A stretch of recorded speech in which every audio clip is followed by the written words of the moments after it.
مکان صلی اللہ علیہ وآلہ وسلم کی انتہائی پیاری اور چہیتی بلکہ یوں کہیے کہ اپنی جان چھڑکنے والی پھپھو جان سیدہ عاتقہ سلام اللہ علیہ کا تذکرہ پاک ہے، جن کی محبت، جن کی عقیدت ناظرین رہتی دنیا تک ایک مثال ہے، ایک روشن مثال ہے، جو اپنے پیارے بھتیجے پر اپنا سب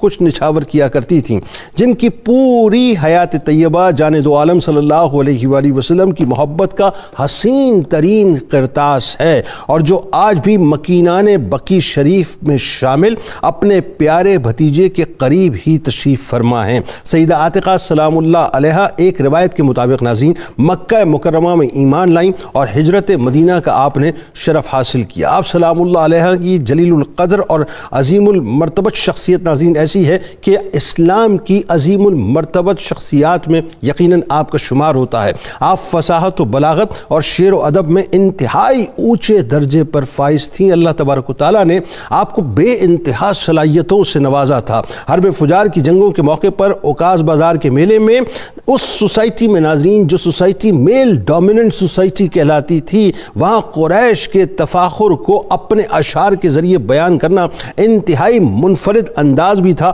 اور یقیناً یہ آپ کا خاص وصف بھی تھا۔ یعنی دوسرے لفظوں میں آپ نے بتایا کہ عورت کو اللہ تبارک و تعالیٰ نے یہ مقام اور مرتبہ بھی عطا کیا، لہٰذا اس بات پہ کوئی شک نہیں کہ آپ سلام اللہ علیہ عربی زبان کی ناقابل فراموش شاعرات میں سے ایک ہیں۔ آپ کے لکھے ہوئے سوز و گداز سے بھرپور اشعار کی نظیر عربی ادب میں ہی نہیں ناظرین بلکہ عالمی ذخیرہ ادب میں بھی ملنا بہت مشکل ہے۔ آپ سلام اللہ علیہ رسول اللہ صلی اللہ علیہ وآلہ وسلم کی بہت بڑی مداح تھیں، بلکہ یوں کہیے کہ سرکار مدینہ صلی اللہ علیہ وآلہ وسلم سے بے انتہا محبت کیا کرتی تھی اور فریفتہ ہوا کرتی تھیں۔ اپنے اشعار میں متعدد مقامات پر امام الانبیاء صلی اللہ علیہ وآلہ وسلم کی مدح سرائی کی، اور آپ صلی اللہ علیہ وآلہ وسلم کو اللہ تبارک و تعالیٰ کی طرف سے نبوت و رسالت کا جو منصب عطا ہوا اس پر انتہائی مسرت کا اظہار کرتے ہوئے اس طرح اپنے جذبات کا اظہار کیا کرتی تھیں کہ آپ ہمارے رب کی رحمت اور سلام ہو، اے فضیلتوں والے سخاوت کے پیکر سردار۔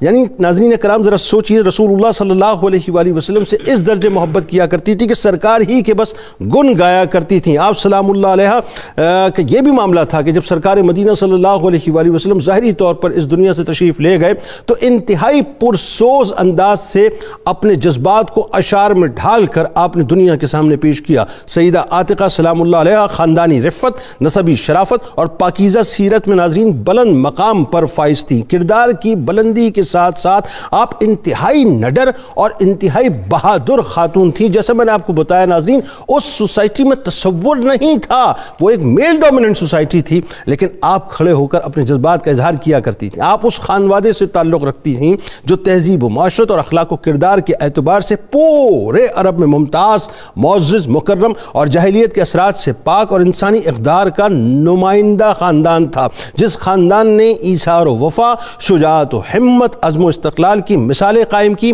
اپنے شہزادوں اور شہزادیوں کی تعلیم و تربیت ایسی عمدگی سے کی کہ وہ قوم کے بہترین فرد بنے۔ لہذا آپ سلام اللہ علیہ میں اپنے اجداد کی موروثی صفات اور خاندانی خصوصیات پوری طرح راسخ اور اجاگر تھیں۔ آپ قبیلہ قریش کی ان خواتین میں سے ایک ہیں جو بہترین ذہانت، شیریں انداز گفتگو، خوبصورت تخیل اور اعلیٰ بصیرت کی مالکہ تھیں۔ اللہ تعالیٰ نے آپ کو بے انتہا فہم و فراست سے نوازا تھا۔ آپ سلام اللہ علیہ ہی وہ ہستی ہیں جن کو یہ شرف بھی نصیب ہوا کہ غزوہ بدر جو اسلام اور کفر کا پہلا مارکہ تھا، جو مارکہ عرب کی سرزمین پہ اگر میں یہ کہہ دوں کہ گیم چینجر تھا تو غلط نہ ہوگا ناظرین، کفار اپنی کثرت اور طاقت کے باوجود اس مارکے میں رسوا ہوئے جہاں اللہ تعالیٰ نے اپنے محبوب اور غلاموں کو، یعنی یقیناً محبوب کے غلاموں کو اور اپنے محبوب کو فرشتوں کے ذریعے سے باقاعدہ نصرت عطا فرمائی۔ اس عظیم ترین کفر و اسلام کے پہلے مارکے میں کفار کی پسپائی کی خبر قدرت نے خواب کی صورت میں آپ سلام اللہ علیہ کو پہلے ہی دکھلا دی تھی۔ آئیے آغاز کرتے ہمارے ساتھ